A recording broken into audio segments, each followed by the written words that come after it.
I went down there and we found out that he was really planning on killing people. Wow. And it got so detailed that we canvassed this couple. They believed the couple were very active members of the Antifa. I was able to slow them down because the planning was pretty terrible.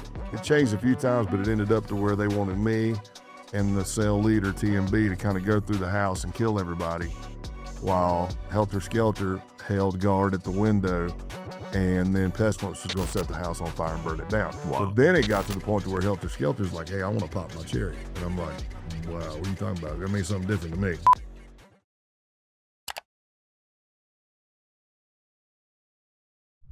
Okay, guys, special episode today. We got Scott Payne, retired FBI agent, living a calmer life these days, I'd imagine, right?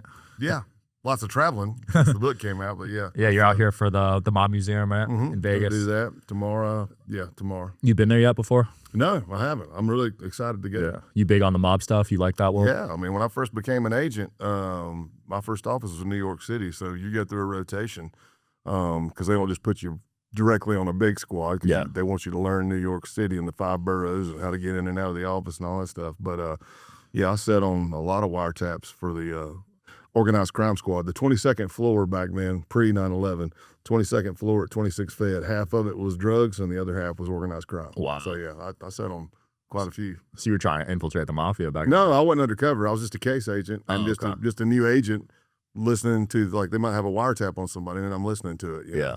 Right, taking notes, writing down anything pertinent, not pertinent. Any of those wiretaps stand out to you that you still think about? You probably can't talk about it. No, the funniest thing to me is I'm like a young agent. You know, I'd already been a cop for 5 years and a vice narcotics investigator, but I'm like, oh, this is the big time. It's in New York. And I'm listening to them and they start getting to this heated argument. And I'm like, oh, they're talking like they just don't make it like they used to. And this, it's just not even pure like it used to be. And I go, oh, man, they're talking about drugs. This is going to be, and I mean, it's this heated argument that goes on. And they were talking about a donut shop. Oh, what? And I was like, man, I thought I was onto something big. That's funny. Like, no, they don't make it. And finally, after all the arguing for like an hour, they're like, you know, they don't make those donuts like they used to. Like, well, it could have been code, but I don't think it was. I think it was just straight up. You think they were talking in code, though? I don't know. You don't think they were that sophisticated with it? No, not the way it played out. No, I don't think they were trying to hide anything. I think it was legitimately the donut shop. Yeah, maybe on calls, but I'd imagine in the house or whatever, it's tougher to do that, right? Yeah. Yeah, but on calls, I'd imagine they were talking in some code. They should. I mean, you should if you're a decent criminal. Yeah, these days you never know. Yeah. How big do you think they are these days, the mob? I don't know, because I don't work it. Yeah. You know, I don't know how much they control or don't control. You know, there are other people who work that field that are way more. They would be much more of an expert on it than me. Yeah, you did some other stuff, right? We'll get into that. What was the first undercover mission for you? Well, I started at the sheriff's office. So after 3 years in uniform patrol, I went to vice narcotics investigator, or I made vice narcotics investigator, and vice would be your prostitution and gambling back then in South Carolina, and then of course narcotics. Got it. But my first undercover in law enforcement, I think I just rolled down to the corner and bought a crack rock. Oh yeah, for $20. What happened to that guy? I think we ended up arresting them because what you do sometimes is if you got a high drug trafficking area, like on a corner, we might roll through there a couple of times, make some buys, get some recordings, and then we might have to figure out who it is before we can charge them. But yeah, I think we picked that person up. Yeah, but he was probably low on the totem pole, I'd imagine. Yeah, he's on the corner just slinging. He's probably a user. For every 5 he sold, he probably gets 1. I feel that. And as you started getting higher up the totem pole, it got more and more dangerous, right? Yeah, well, listen, just buying dope for $20 on the street is dangerous.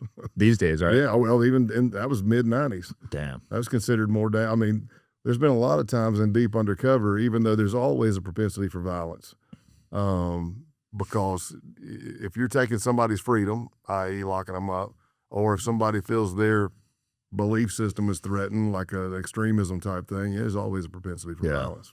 Would you say being undercover these days is actually more difficult because of the access to everyone has a camera now? Yeah. You know what I mean? They could just record everything. There's cameras everywhere. Absolutely, yeah.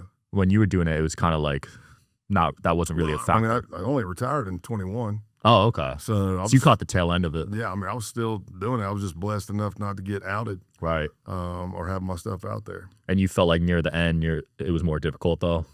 Well, yeah, because I mean, let's just say you're working the biker, like 1%er biker clubs. Well, if you do 2 years in one, what else are you going to do? Because if you can't even work a club that's friends with that club, you wouldn't be smart if you did. Right. It'd be bad operational security. It'd be unsafe. Because if one of those clubs supports the big one that you were in, then I mean, all it takes is one regional run or one rally, and somebody looks across there and goes, "Hey, that's that Fed," you know. Right. So, and same thing on the extremist side. Once you've been in for a while and you've actually made a good case, and a lot of people went to jail. Yeah, I mean, it's going to be tough because, you know, maybe we take down 12 people or 15 people or whatever. Well, there might have been 60 people in that group. Right. Now, they didn't get arrested, but now they switched their moniker, and now they're on to another group, whether it's, you know, if you go from the base and we arrest a lot of people on the base, then maybe they switch to Green Brigade or Patriot Front or whatever, but they may change their moniker, but that's still the same person. Right. So they'll still recognize your face, right? If they saw it, yeah. Right. So that's definitely tough. Yeah. How often were these biker clubs like testing for undercovers? Like, were they doing anything crazy there? Well, mine, I mean, you get vetted. I mean, coming in and out, or when you start meeting people, I mean, you're getting scrutinized. Right? I should say you're under scrutiny because nobody knows you and you're new. And imagine the case I did, the big, long biker case I did, listen to my accent. It was in Massachusetts. So as soon as I show up in Massachusetts and start talking, they're like, "Where are you from and why are you here?" Yeah. So, yeah. You didn't change your accent at all? No.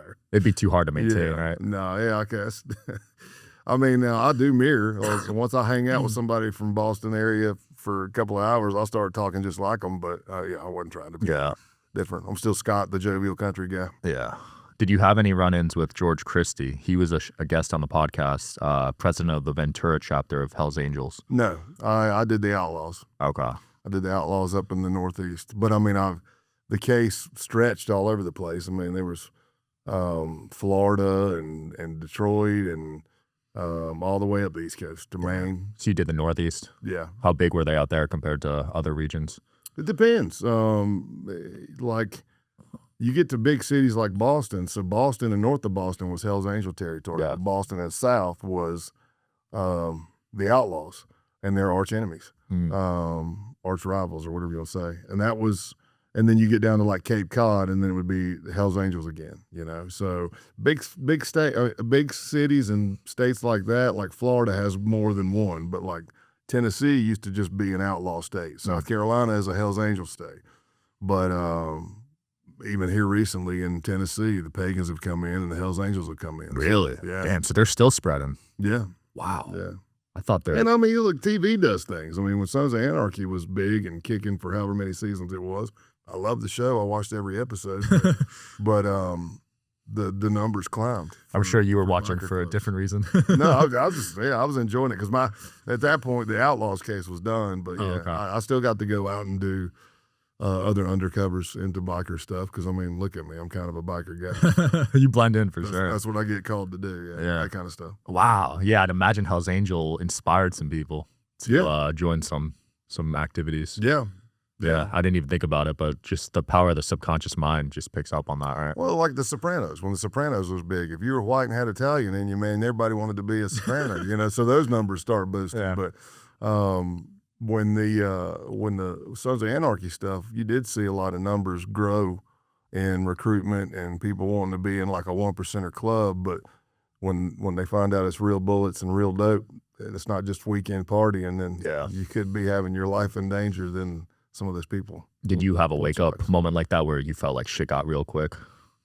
Just undercover. Yeah, there's all kinds of stuff. Like I almost got found out, and in the Outlaws after a year and a half in, I was wired to the hilt, and they took me into a basement and stripped me at gunpoint. Holy shit! You had a wire on you? Oh, I had more than one. Oh God, how'd you talk her out of that? I did. I was talking, but what am I going to do? I was in basically a crawl space under the clubhouse, and they had just finished church, which is that's their version. Their weekly meeting, this mandatory they refer to as church, and they just finished church, and I went over there.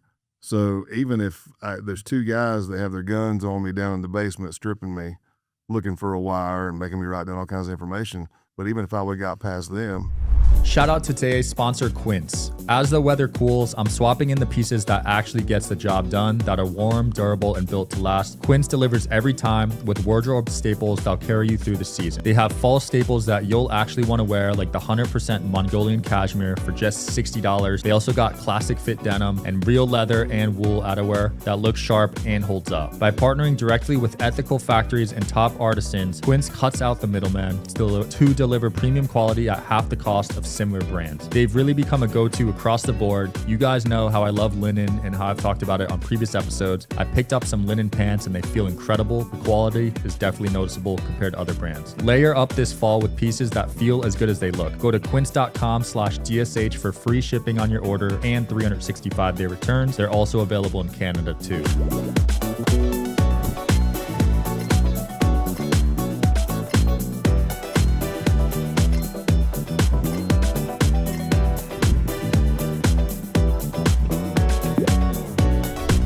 Still had like 8 or more outlaws upstairs. Holy shit. With a locked door with a metal bar across it. Stuff Jeez. like that, yeah. So how'd you get out of that? Divine intervention. Oh, they heard what was going on. No, they missed it. Oh, what? Yeah, they were searching me. They searched me. I went down there and I took off all my clothes. First I wrote down my stuff. And because of the stress of the situation, I forgot my middle name. Holy shit! And I mean, I made the alias, the identity I knew, but yeah, I was sitting there freaking out, and but I'm also talking. I'm like, hey man, what else do you need? You know, I don't sound like this. Playing it cool. Yeah, well, I was trying to. Play it. It was not cool. I mean, if you hear my voice, it's way high, my throat's tighter. Yeah, because I'm having an adrenaline dump. It's a no crap moment.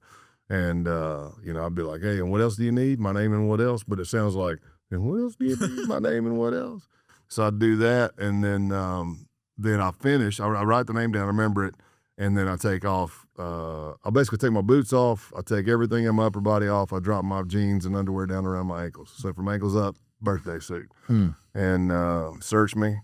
Didn't see anything. And I get my pants back up. I don't think I had my boots back on. But then the guy that took me down there, who was supposedly a friend of mine, at least probably the second closest relationship I'd built at that point, went by the road named Clothesline. Yeah. So Clothesline, after he checks me, and I think I'm done because now my adrenaline's coming back. That dump's going away, and now I'm coming back in, and I'm like, okay, all right, I can feel my legs again. Things are coming back in. The slow motion stuff's disappearing. But then he grabs a piece of my clothing, and that clothing had a recording device in it. And he starts going through it. He even says, am I going to find anything in here I don't want to? Like some pictures of my old lady. And he kind of laughs and I kind of laugh, but I'm like, I don't know. And I'm watching him just go through this thing, and he's kneading it with his hands. He's coming up the clothing piece, and it's getting close to where I know my device is at.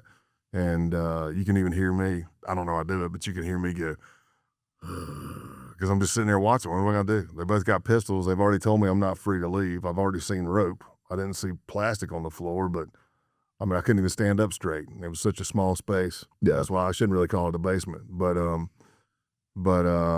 he got close and looked at it and missed it. Wow. Yeah. You think he missed it, or you think he cared about you so much? You think he missed it? Yeah, he missed it for sure. But he did care about me enough to where he didn't show up. So the whole reason that thing happened is because for that year and a half, it's a 2-year case, but for that year and a half, we had been collecting all kinds of evidence of criminal activity. They were predicated on all kinds of things. So there's no entrapment issues or anything like that. But we had them for different drug stuff, home invasions, insurance fraud, vehicle theft, carjackings, stuff like that. But we wanted to up the ante. We being the FBI, we had a DEA counterpart in the United States Attorney's Office, and we decided to give them what they had been asking for the whole time, which was a link to my cartel contacts. And I said, okay, well, now you get to find out I'm not just a high-ranking member or leader of an international theft ring. You get to find out, I used to be in the dope game. And let me introduce you to my guy, Manny, because that'll give them a way in. And we had we did a drug deal where we were giving dope to somebody else, and they were going to help make sure nothing got ripped. And yeah, we had 40 kilos. This was like 2007, 2008ish. We had 40 kilos of cocaine and 1,000 pounds of weed. And weed's not a big deal anymore, but back then, 2007, 1,000 pounds of weed, and then the 40 kilos of cocaine for sure.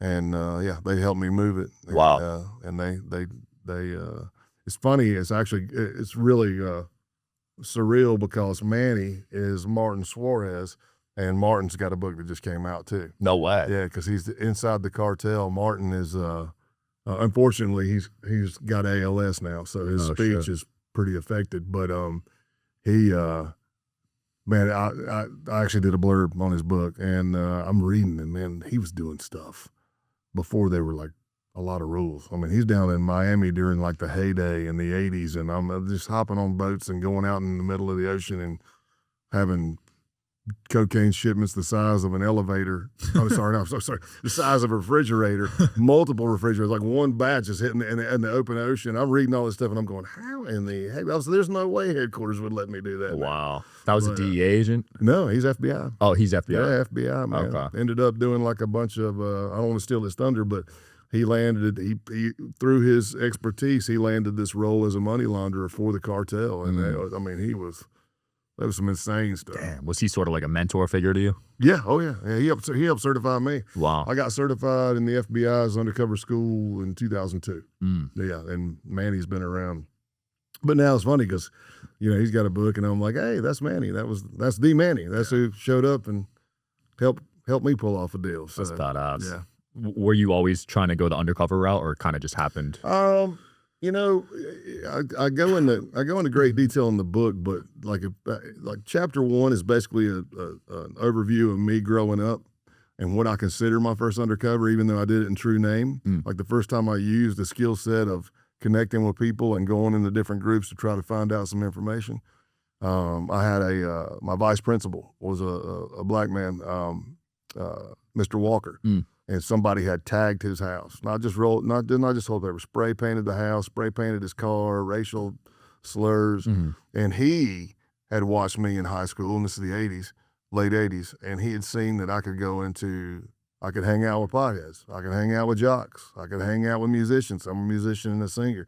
I could hang out in the smoking area. And it's not that I was pretending to be. It's just he saw that I had the ability to connect with people, and he asked me if I'd help him find out, if I'd be willing to help him find out who did it to his place. And I said, yeah. Wow. So then from there, you go to the sheriff's office in chapter 2, because I went to college not knowing what I was going to do. And then I came across a criminal justice elective.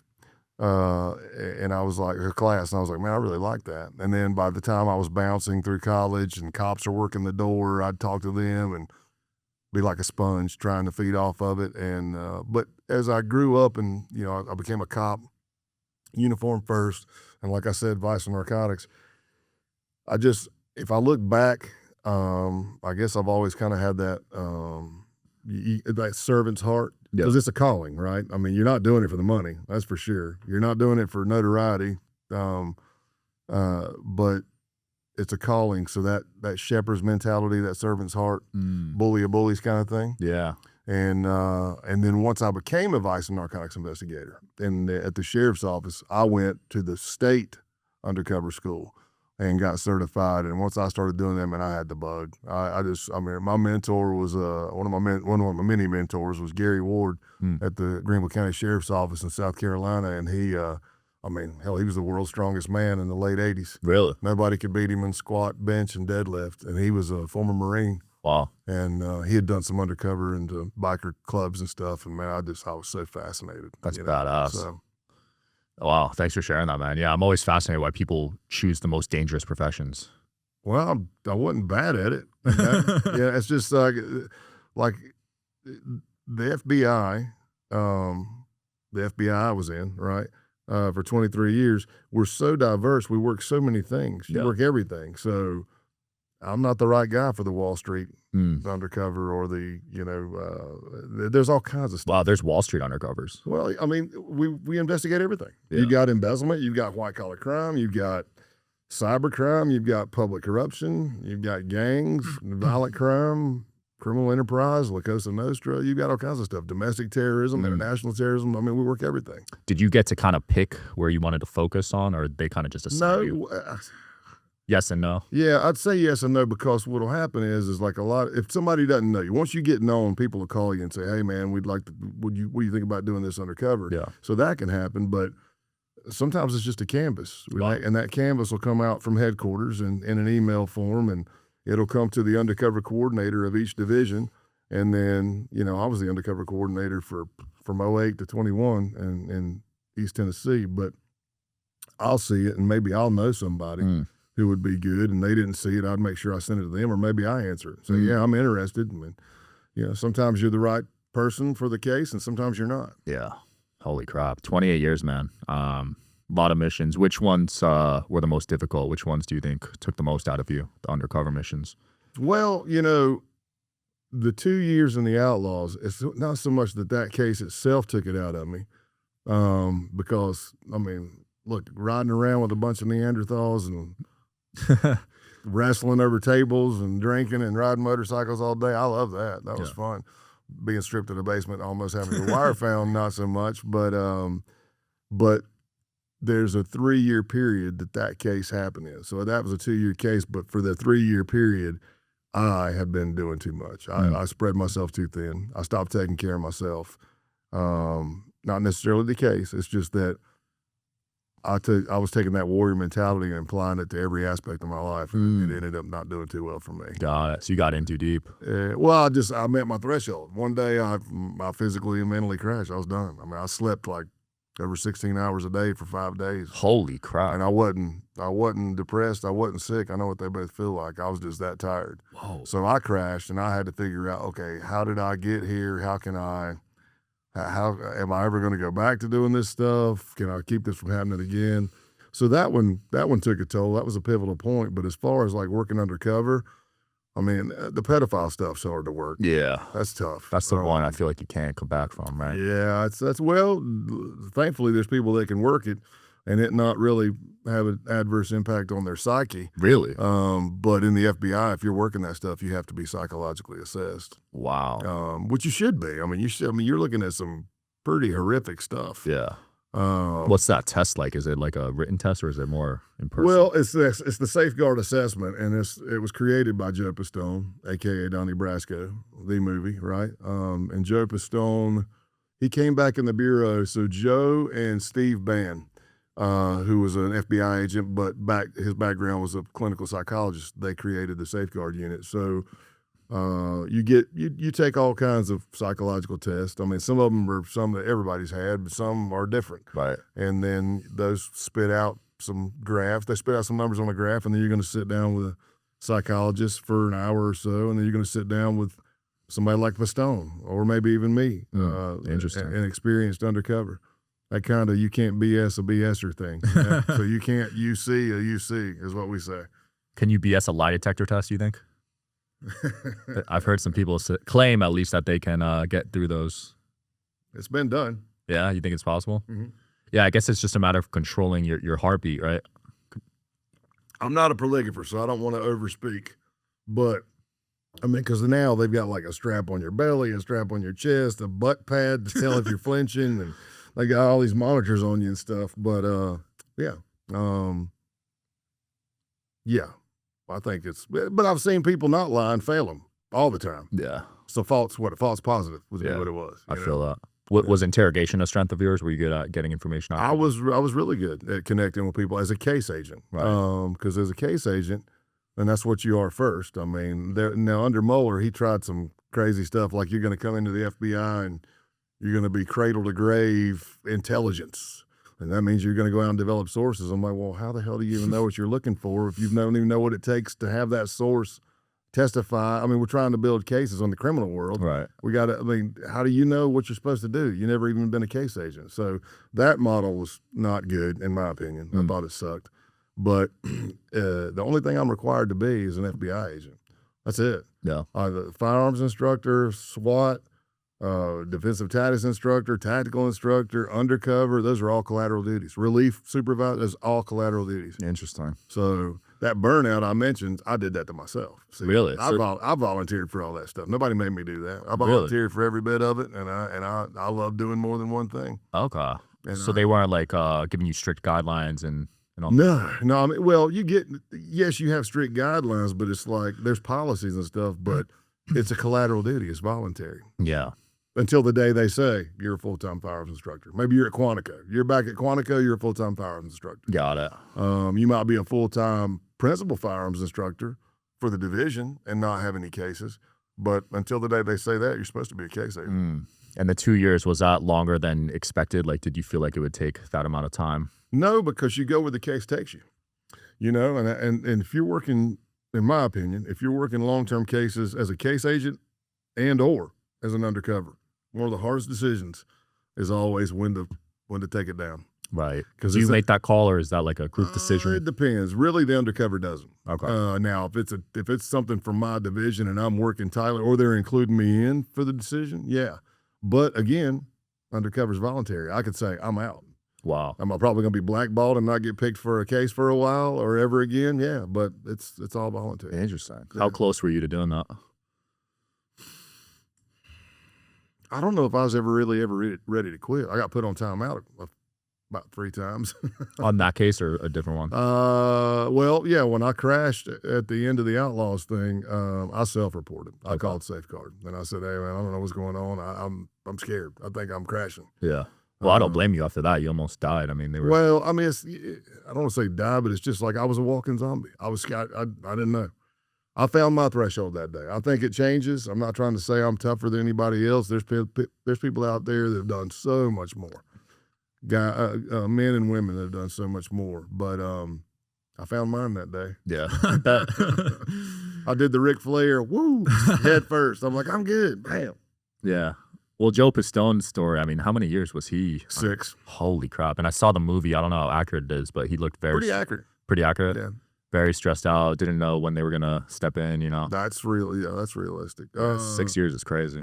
And that's why he had the idea to create this thing, to make sure, because the safeguard is really, it's what the word says. Right. It's there to guard the undercover, or if you're looking at innocent images and stuff like that, because what happened in the Bureau is people working in innocent images, are they undercover? No. But headquarters may realize, and rightfully so, man, these people need to be getting psychologically assessed. Yeah. Just for their own mental well-being.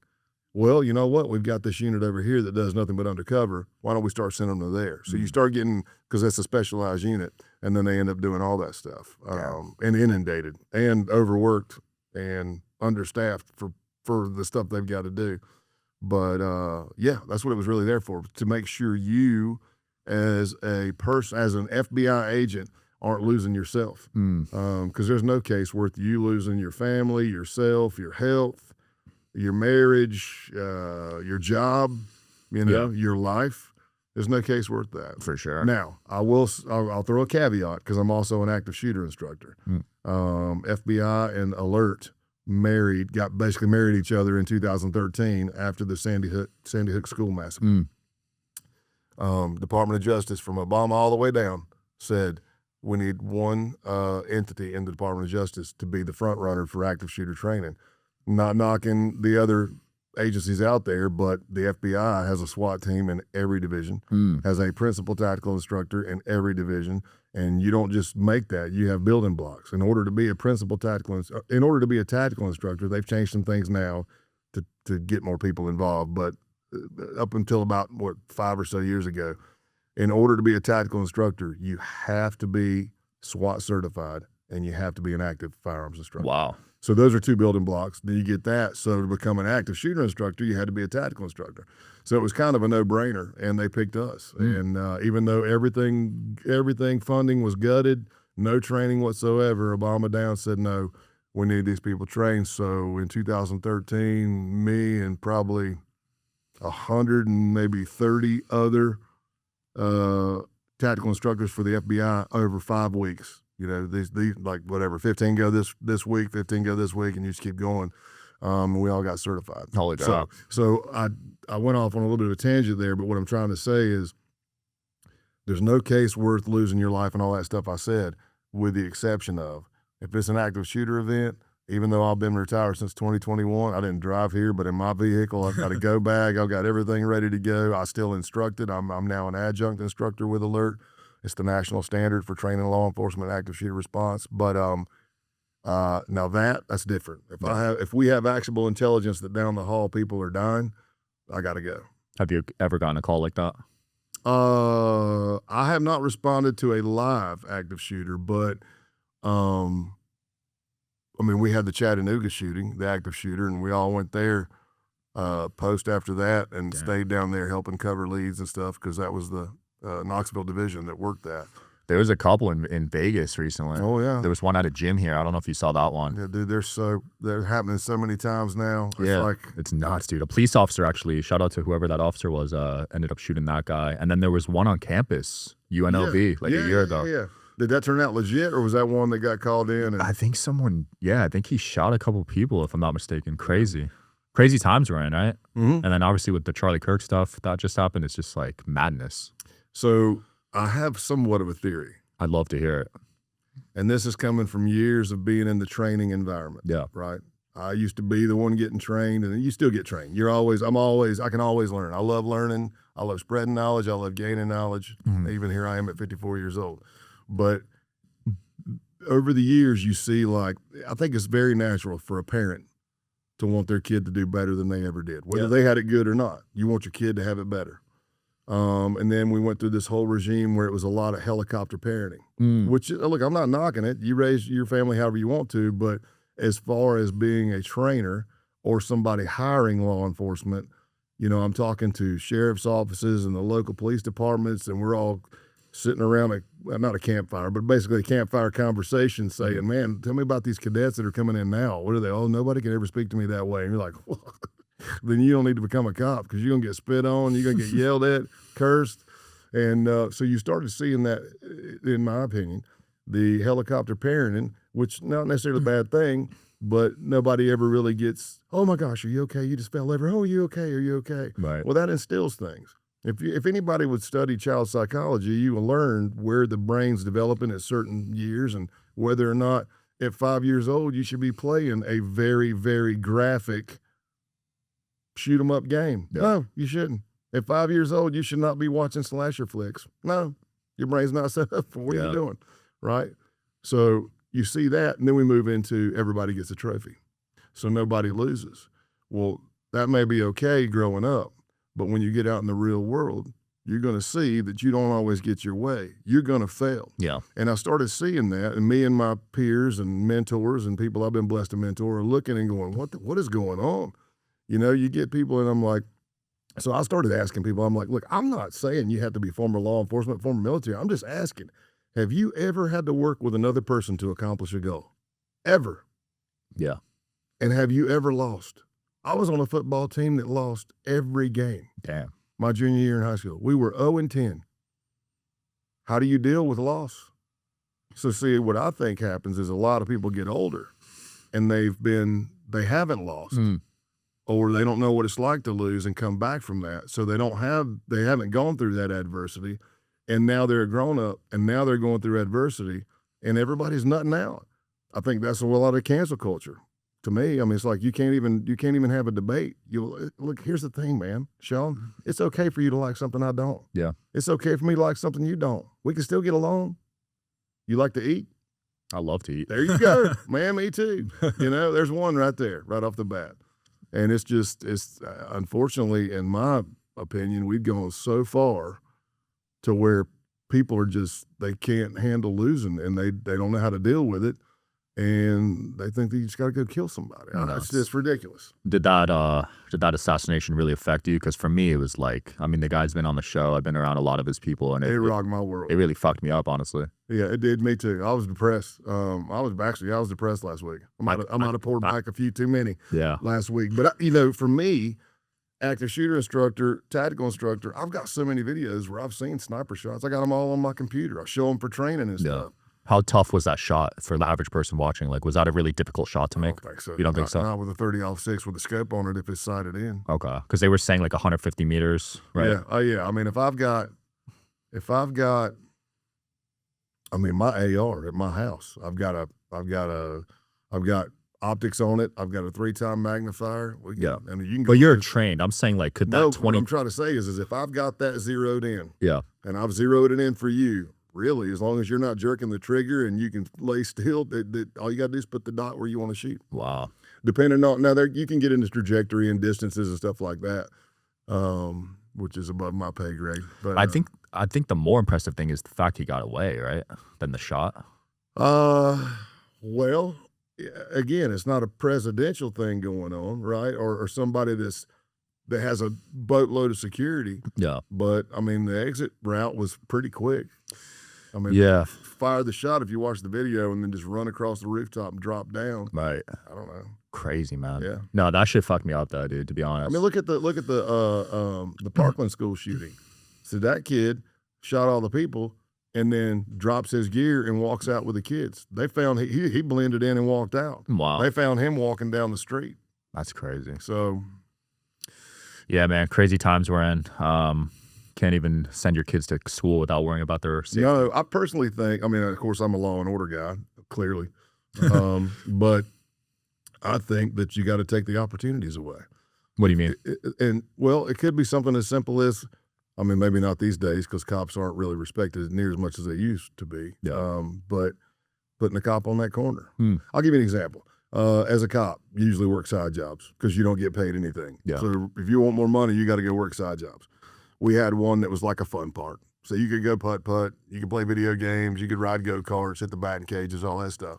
And I was a younger cop in uniform, and I lucked out on getting picked up to go work the side job with the older cop that was there. He said, listen, you see people mumming around and they're not spending money, and if you see a bunch of kids over in the corner, you know, kind of congregating, and they're not, he goes, just go bust it up. That's what I mean by taking away the opportunity. Got it. Doesn't mean that they're over there planning anything bad, but you can literally go over there and go, hey, what you kids doing? Why at this fun park, this theme park thing, why are all y'all over here in the dark corner? Yeah. You know, is it just because you're underage and smoking cigarettes? Okay, no big deal, but what do you know what I mean? I wouldn't mind that if we could station some cops at campuses. Yeah. I wouldn't mind that at all. So you maybe you take away the opportunity, but yeah, it's just crazy these days. I mean, you can't have a debate, dude. No. You can't debate someone anymore. Like, no one's going to go to campuses and debate. So I grew up different, and it's going to sound like tough guy talk, but it's not tough guy talk. I'm like, if somebody comes up and they're yelling in my face to where spit is flying out of their mouth and hit me in the face, I'm probably going to do something. You're old school, they call it. Yeah, I'm probably going to. And then when you do it, they're like, what makes you think you can grab a hold of me like that? And I'm like, what makes you think you can come talk like that to somebody? Your generation threw hands. Yeah. My generation's keyboard warriors. Yeah. Yeah. We're talking shit on TikTok. Oh, my last whatever years in the FBI, I felt like I was online. For my undercovers, I felt like I was online way more than I was meeting people face to face. Yeah. And it's actually interesting because some people get affected by that more. Yeah. You know what I mean? Oh, listen, right now, on all extremist views, whether you're far left extremist, far right extremist, radical jihad, there are tons of kids being radicalized online. Yeah, it's these undercover groups, right? Yes, I'm sure. It's all online. They go to encrypted apps. I'm not saying Discord is terrible and everybody on Discord is bad, but bad people go to Discord. Telegram, Riot, Threema, 4chan, 8chan, 12chan. I'm trying to think of some even gaming apps. Roblox, Fortnite. They're talking on there now. Yeah. They're blending in. Yep. What I usually say, I said it the other day when I was speaking up in Pittsburgh, is, look, if your kids are playing Roblox and Minecraft, awesome. If they're using a headset, awesome. You need to know who they're talking to. Facts. Because bad people go there. It's so easy just hopping on this new nihilistic extremism. It's not even white supremacy. It's just. It's still kind of in line with accelerationism because they want anarchy. They want society to fall. They want society to collapse. And I don't know if they think they're going to take over or start women or whatever, because a lot of them do, or however, vice versa. But this like 764 group and stuff like that, they're going on and they're getting a lot of young boys. And girls, but a lot of boys, and they're getting them to do. They might get them to do something sexual kind of groom them, Jeez. and then they start sextorting them or shit. extorting them, and then they're like they're having live chat groups, live watch groups, where they've got somebody under the thumb saying, we're going to out you, we're going to send this to your parents or whatever if you don't do this, and I mean, they're cutting themselves. What? It's a point system. They call it a bean. Like if you slice a bean open, you know it's white like a navy bean. Yeah. That's what your fat looks like when you slice through it, and they call it a bean cut. They've got people. This is, and again, this is worldwide because you've got that. Wow. You can hop in that chat group in that peer-to-peer network, and you can be talking to somebody in Australia, Norway, doesn't matter. And they recently picked up a kid out of I say kid, I'm 54, but out of Germany, who supposedly allegedly he's being charged with has murders under his belt, having people to take their own life on video. They're huge in the pedophilia, sexual abuse, animal abuse. Wow. And like I said, some of them have a point system. That is dark, man. That's some dark web stuff, right? Yeah, that's some sick stuff. Oh my gosh. That's terrible. A lot of Satanism involved in it and stuff. Yeah, I know you had a dealing with that, right? You exposed a satanic ritual. That would be the base case. Base case. Yeah, the base case. That was like, so the book, Pale Horse, that was my code name in that group. Yeah. I came in as White Warrior, but once I was in the group, I changed it to Pale Horse. Got it. And I did, again, this takes a village. It's not me, right? I'm the undercover, but there's so many case teams and analysts and everything working on this stuff, headquarters. But yeah, we started finding out about some pretty radical white supremacy stuff online, and they were recruiting. They were actively recruiting, so I responded to a recruitment thing. What was that process like? That was on Gab, and they were posting on Gab, and it would be like, save your race, join the base, and it would be like, we're paramilitary or we're survivalist group. So picture like a doomsday prepper meets militia meets white supremacy. Got it.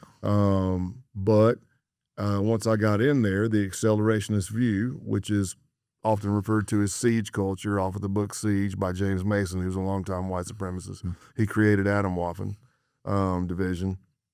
I infiltrate the base, and I find out that accelerationism is this belief system. It's that they don't believe there's a political solution that can save the white race.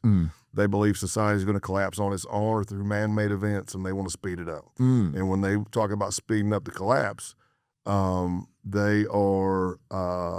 they're talking like guerrilla warfare tactics, like taking down a power grid, poisoning a water system, derailing a train, killing anti-fascists, leftists, Jews, non-whites.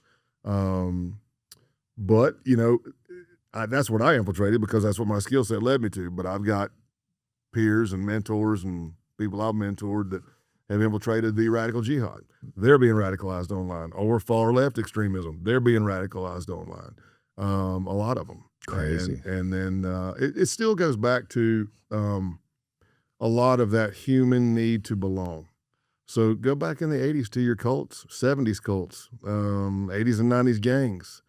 It's a lot of times, I'm not saying this is the norm, but a lot of times back then you'd see it was a kid from a broken home. But I'll tell you what I did see is, at least in the base and some other accelerationist type neo-Nazi groups, most likely been bullied, social outcast, can't get a partner. And they just get on that and dive down rabbit holes of hate all night long. And there's a lot of people in that camp these days. Yeah.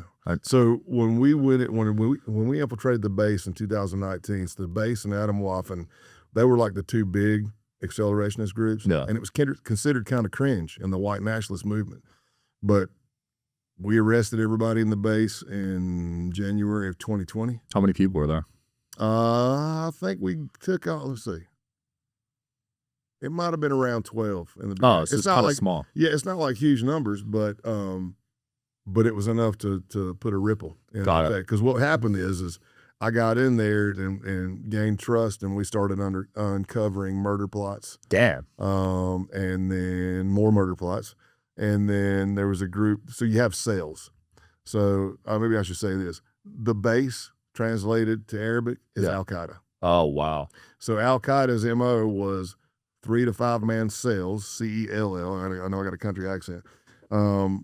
3 to 5 man cells all over the world training, waiting for that phone call for D-Day. The base's MO, 3 to 5 man cells all over the world training, waiting for the boogaloo, waiting for that call for the D-Day. Not a lot of forethought and afterthought with these groups. I remember one conversation I had. I'm like, I hear you. I mean, we're neo-Nazis, right? We want the race war, blah blah blah. I'm playing along, and I'm like, I heard you guys talk about we're going to have our own ethno-state, whether we've got a section in the Appalachian Mountains. The base was already setting up another one in the Upper Peninsula of Michigan.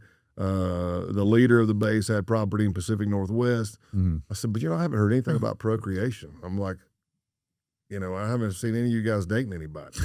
Was it all guys? Yeah. And I'm like, I'm married, but ain't nobody messing with my wife. And I'm like, so what is your plan? And they're, well, they missed a beat. Oh, we're just going to women. And I went, shit. I said, oh, you're going to them? And they said, yeah. And I said, you guys don't have a lot of experience with women, do you? And they're like, well, and I go, well, it might work for a little while, but at some point you're going to have to go to sleep. You're probably going to wake up missing parts you went to bed with. I'm like, that doesn't even make any sense. But wow. Yeah. So one of the things in the base case is, much like if you looked at the white supremacy movement when they were using the words Christian identity, that cannot be confused with Christianity. They take the story of the Bible and they twist the living crap out of it till it meets their ideology of white supremacy. Yeah. So if you hear Christian identity, Church of Jesus Christ Christian, that is not Christianity. They are not Christ followers, per the Bible. So when you hear a lot of base members or neo-Nazis saying they're pagans, same difference. They're taking paganism and they're twisting the crap out of it to fit their ideology. So that's kind of what the base did. And I was pretending to be a pagan, per a white supremacy pagan. Right. Pagan, right. I got great friends who are pagans, and they are very peaceful, and I love them to death.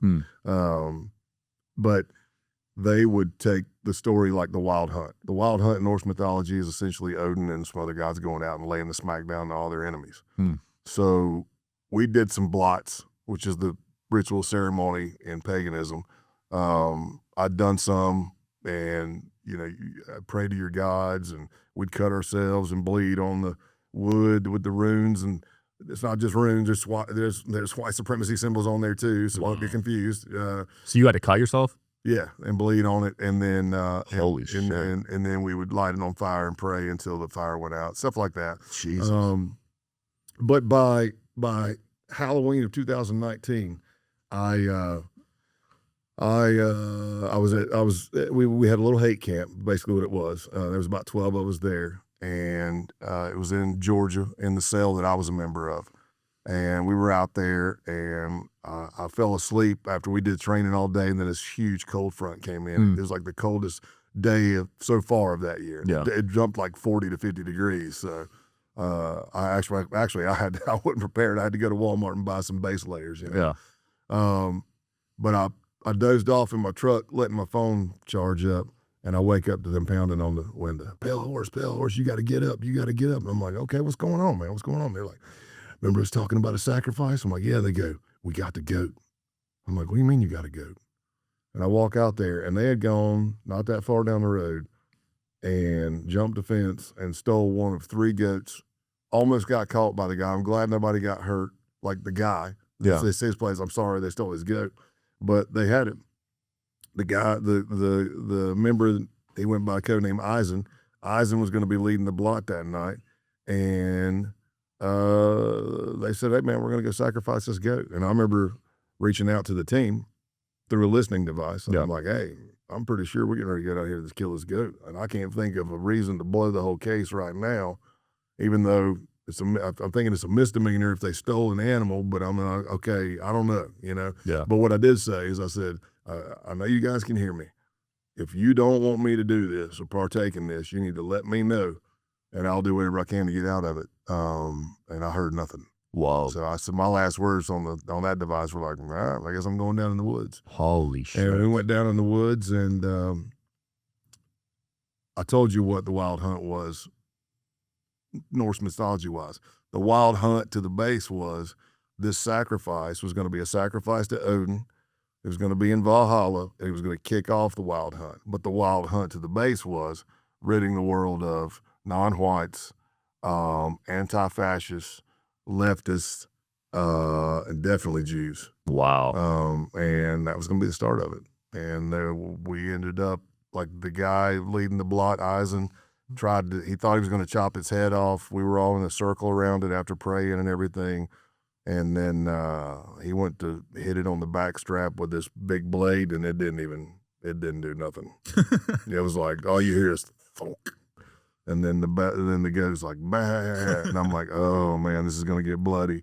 And then somebody asked if somebody had a weapon, and one of them did. Actually, the person who was least qualified to be holding the firearms in that group was the one who had the pistol. Wow. And we were like, what the hell are you doing with a pistol? So they took it from him, and then Eisen was going to put one in the goat's head. He chambers around, kind of points towards the goat, turns his head. And that's when I'm yelling. I'm like, whoa, whoa, whoa, whoa. That's the instructor coming out. I'm like, all right. He's like, what? I go, dude, we're all on our knees in a circle. Look at what you're shooting at. Too much to ask? Yeah. You're going to shoot one of us. And he looked and put one in his head. Fuck. Even on the recording, you could hear it hit the ground. And you think you're done. It was still kicking. He had named it Gar because his middle name was Garfield and his grandfather was Garfield. And I remember at one point he was like, before we went down there, I said, is it bad that I feel sorry for the goat? And he said, don't you let the goat hear you say that. This goat needs to know it's loved. It's going to Valhalla. This is the kickoff of basically a race war, the wild hunt. And I'm like, all right, I'll just push that baseball down. I'll never bring it up again, you know? And so he shoots it in the head, but it's still kicking like 2-3 minutes later. I know it's probably like after convulsions or whatever, but I'm like, man, why don't you go ahead and put another one in it? He goes, no, I'm pretty sure it's dead. I said, well, you know, we want the goat to be loved, right? I'm using his words again. I'm like, you know, for the love of the goat. Yeah. We want the goat to show up and be happy with Odin and Valhalla. So he puts another one in, and then somebody, you can hear on the recording, somebody's like, oh, it's definitely dead now. So you think you're done. Sean, no, we're not done. Then they slice the goat's throat, fill up a cup full of blood, and everybody's still in a circle on their knees, with the exception of me, because it's pitch black in the middle of the woods late in the evening. And I'm shining a flashlight for Eisen, who had brought a sheet of acid because he figured it would help everybody enter the shaman. And I'm like, I think it's a little different. I think you're just actually going to get high, but that's cool, whatever you want to call it.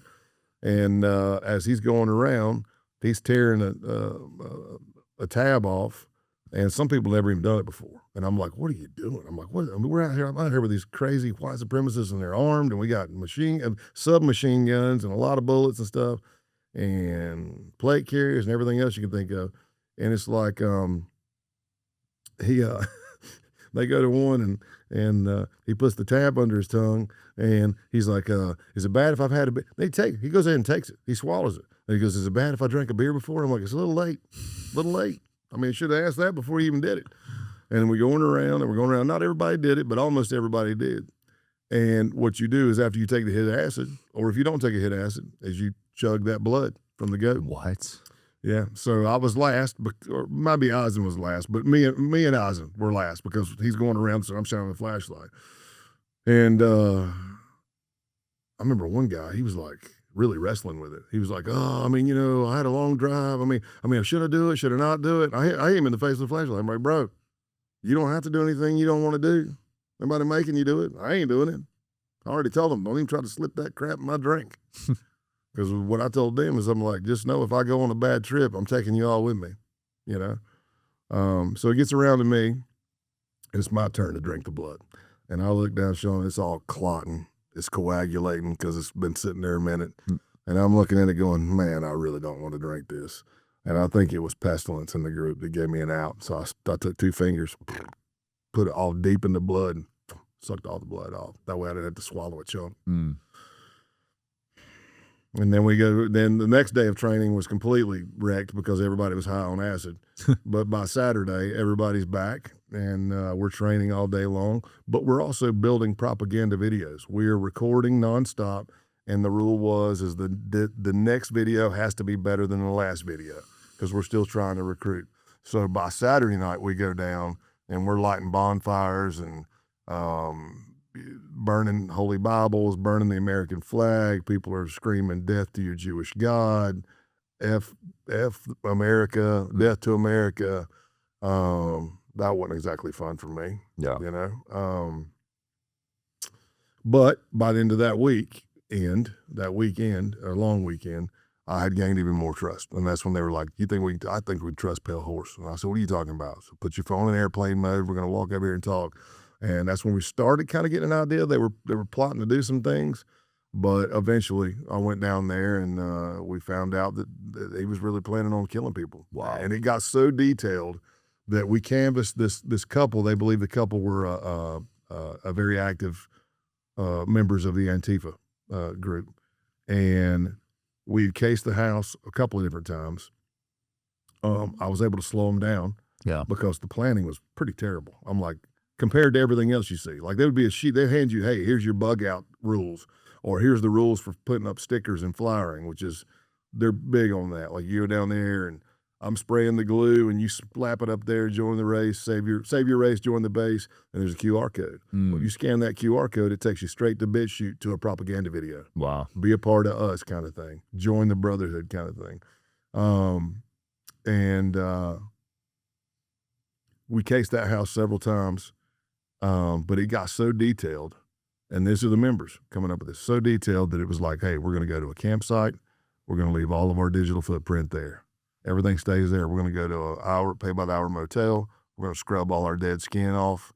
We're going to Vaseline any facial hair that's showing. We're going to duct tape sleeves to gloves, pants to boots, so you're not leaving it, all to thwart any kind of DNA in law enforcement. Wow. And then it changed a few times, but it ended up to where they wanted me and the cell leader, TMB, to kind of go through the house and kill everybody while Helter Skelter held guard at the window. And then Pestilence was going to set the house on fire and burn it down. Wow. But then it got to the point to where Helter Skelter's like, hey, I want to pop my cherry. And I'm like, wow, what are you talking about? That means something different to me. For my generation, I'm like, well, and he's like, oh, I actually want to put a bullet in a person's head. I've been waiting for this for at least 2 years. Jeez. It's like, okay, all right, well, no problem. And then I started finding out that TMB, the leader of that cell, him and probably Pestilence, I don't know who, but they'd already been putting together a list of like lefty journalists, anchors on TV. I'm like, so you guys we're only actually planning on going out and killing people on TV and news and journalists and stuff. And they're like, yeah. And I go, well, that's a good thing we're doing this couple first, then we can kind of see. But I was able to slow them down because I just pointed out how piss poor the planning was compared to what you say we got to do to go put a sticker up on something. I'm like, why is that so detailed? And this is like, hey, we're just going to go kill somebody. He's like, I'm tired of waiting. And I go, well, let's be smart about it. And then my background for that case was I was a site survey specialist. I'm like, dude, I said, do you even know anything about this? Do we know if they got kids? Do we know anything? No. And I'm like, dude, this is what I do for a living. I said, I can sit here and start pulling demographics and this, that, and the other because I'm looking at property for investors and then let me work my magic. So we were able to slow it down a little bit. Meanwhile, another cell in the Delaware and Maryland areas, we're looking at a Guns Right rally that was going to be happening in January of 2020. And their idea was to pop off some rounds into the crowd because you're going to have 3%ers, militia types, which is not illegal. You're going to have protesters there. You're going to have cops there. And their idea was, what if this is the kickoff to the Boogaloo? What if we put a couple of rounds into some people? And then the cops are going to think it's these people, and they're going to think it's them. It's just going to be chaos. That could be the kickoff to the Boogaloo. Wow. And some of those cats, the FBI did some amazing work, man. The case agent out of Baltimore, Rashid, man, and that AUSA, Thomas, they were smoking it, man. They were doing some great work. Got a wiretap. We're listening in and watching the apartment of two of the members. And you want to hear some crazy stuff? Crazy. Like, we're going to break out the Saints. We're like, the Saints. So your listeners may not know, but in that world of white supremacy and accelerationists, they have a leaderboard of the Saints. Their Saints are mass shooters. Wow. So in the tactical world, and when we're teaching law enforcement, we don't ever want to mention their names because we don't want to give them any Spotlight, more. Yeah, they don't need it anymore. But just say that the Christchurch shooter. And then you had I think it was the Norway. Norway's at the top. So it'll be like 77-0. And then Christchurch shooters after that, whatever. And it goes down to the Charleston church shooter, to the Tree of Life shooter. And then it says, what are you going to do to make the leaderboard? That's so crazy. So on the anniversary of the Charleston shooting or the anniversary of the Tree of Life shooting, it'll be like, hey, happy Saint, the shooter's last name day. That's nuts. Yeah. So there's a kill leaderboard. Yeah. What are you going to do to make the board? And like there was one active shooter that was white supremacist. I think he was on 4chan before he went active. Yeah. Or 8chan, but he only got one round off. I think he only shot one person. I don't know if he shot somebody or didn't shoot anybody, but he only got one round off. If you're in those chat groups, man, they were piling on that dude. They're like, you only got one. You can't even handle a weapon. You could have killed so many more people. But like you said, a lot of it's keyboard warrior stuff. And that's the hard part for FBI working domestic terrorism. There's no domestic terrorism charge. Yeah. They don't even declare them a terrorist organization in the United States. Well, they just declared Antifa one, right? Or Trump did, I think. Did they? I think yesterday, yeah. Well, then it should start. Then if that's what they're doing, then I know they said cartels are terrorist organizations. Yeah. That's outside the country. We've always had that. Right. FTOs, foreign terrorist organizations. But if they're saying Antifa is, I think yesterday I got announced. Then you need to go ahead and say 764, whatever, Patriot Front, whoever's out there doing that kind of stuff. Is 764 the Nazi one, or? No, that's the nihilistic one I was telling you about that gets people on chat groups to cut themselves and harm animals and do sexual acts on kids and people and snuff films and stuff like that. That is nuts. Sick. So yeah, you were able to delay the what was that group called? The base. The base, yeah. The base, and then your guy stepped in and arrested them all. Yeah, well, we were working it. It was again for me, it's divine intervention for all those stars to line up and the planets to line up for us to be able to not burn this part and get enough evidence on everybody to take them and thwart everything. Yeah, it worked out really well. Wow. I was going nonstop there at the end. Yeah, well done, man. Before they got to murder anyone, that's really. I mean, like they were talking about like. One of them had a 6.5 Creedmoor. What's that? It's like a sniper rifle. Oh, okay. But with very little kick. It's a nice gun, but had a $6,000 thermal scope on it. Holy shit! Now that guy had a job, but most of the people in the base were young, didn't have like a steady job, no girlfriends. A lot of them didn't have cars, but they've got plate carriers, the same plate carriers the FBI wears, Cryo Precision. ARs, some of them were ghost ARs, like they made a ghost gun, pistols, tons of ammo. They call it your battle rattle, your gun belt, what you're going to wear, and they all wore Flecktarn camouflage because Flecktarn is a German pattern. They drink a lot of Jägermeister, I guess, because it's German. Damn. I don't know. That is nuts, man. Yeah. Where did they communicate? Gab was where I got recruited, but once I got in, I was told I had a Proton Mail account, but once I got in and answered all the questions over a week period, I was instructed to download Wire. Which is kind of like WhatsApp. So you can call, a lot less effective. It was harder to use, but you can have our own chat groups. We can DM each other. We can have the main group channel, but we can DM each other. We can do phone calls on it. Stuff like that. Interesting. Yeah. Is Proton Mail actually pretty secure? I think so. It is? Yeah. Okay. As far as I know. Damn. Because I never know. I hear like certain apps are encrypted, like Telegram and WhatsApp, but you never know. Yeah. So that's kind of the whole thing, right? It's like, is it encrypted, if they believe it's encrypted, and is the base outside the United States? Because in their mind, if they're trying to thwart law enforcement detection, then they think, hey, if it's based out of Sweden, can the feds subpoena Sweden? And is Sweden going to answer that subpoena? Right. Yeah, probably not. But I'm not saying everybody on it's bad, or I make anybody angry, but I just know that bad people go there. It's just a platform, right? Yeah. I say this on a lot of interviews. It's like, look, man, in my world, I just want you to understand that there are evil people on this planet that want to do evil things to good people. Yeah. And it's been pretty much that way since the beginning of time.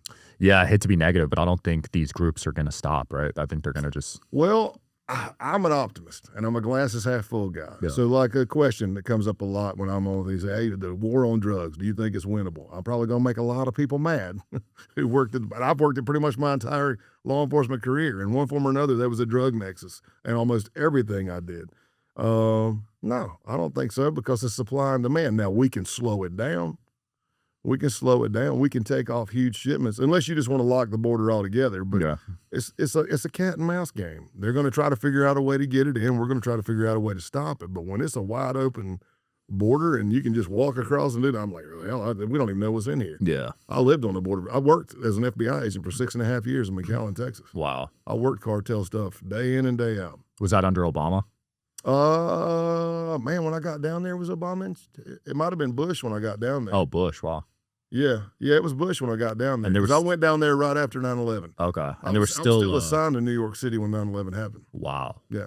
So you were in New York City when it happened? The day of 9/11, I was undercover in San Antonio, Texas. Oh, but as soon as I could shit. fly, I flew back. Holy crap. Yeah. So you weren't there that day? No. What about that? Wow. Yeah. I always found it crazy how like certain people, like there's that theory, burnt toast theory. Yeah. Have you heard of that? Mm. It came from 9/11. I think it's like someone burnt their toast and they ended up not making it to the towers that day. For me, I call it divine intervention. Yeah. Yeah. Something crazy about that. Because I was in World Trade Center at least once a week. Holy shit. Yeah. So you easily could have been there that day. Could have, yeah. Wow. But I was undercover. I was working straight third shift hours, and I got to the hotel room, and I had one or two Jack and Cokes, ate something, passed out. That was my MO. And then I wake up like 1 o'clock and go hit the gym and get ready for the night. Yeah. Working. But I remember being asleep. I woke up and I'm like, why am I waking up? And I'm like, what time is it? I'm like, man, I ain't even been asleep that long. And I saw my phone just going nuts. And I'm like, what's going on? And I think these are even flip phone days. Yeah. Right, 9/11. And I'm like, oh, I got all these missed calls and stuff. And I start listening to the messages and I go, oh, shit, I cut the TV on. The first tower had already been hit. Wow. But I saw the second tower get hit. So I started reaching out to people I knew. Yeah. And for whatever reason, who knows if it was because they were both FBI phones or what, I was able to get through because they were getting no comms. Whoa.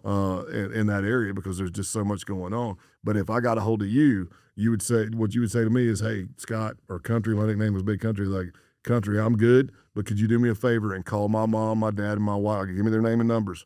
So that's what I did the rest of the day. Wow. I never went back to sleep. I was calling, and that's a weird transition because everybody sees what's going on, and you got to introduce yourself on the call saying, hey, it's a Special Agent Scott Payne, FBI, and then quickly get it in. Everything's okay. You know, your son's all right. I'm calling for them kind of thing. That's awesome, Yeah. man. Well, check out the book, guys, if you're watching this. Where else can people find you, man? All my social media stuff is pretty much at Scott Payne Big Country. Awesome. Yeah, so Instagram, LinkedIn, X, Threads. I might as well go ahead and get Facebook. 'Cause I got them all on there, you know. All right, check them out, guys. Thanks for your time, man. Thank you, buddy. Yeah, appreciate it. See you guys. I hope you guys are enjoying the show. Please don't forget to like and subscribe. It helps the show a lot with the algorithm. Thank you.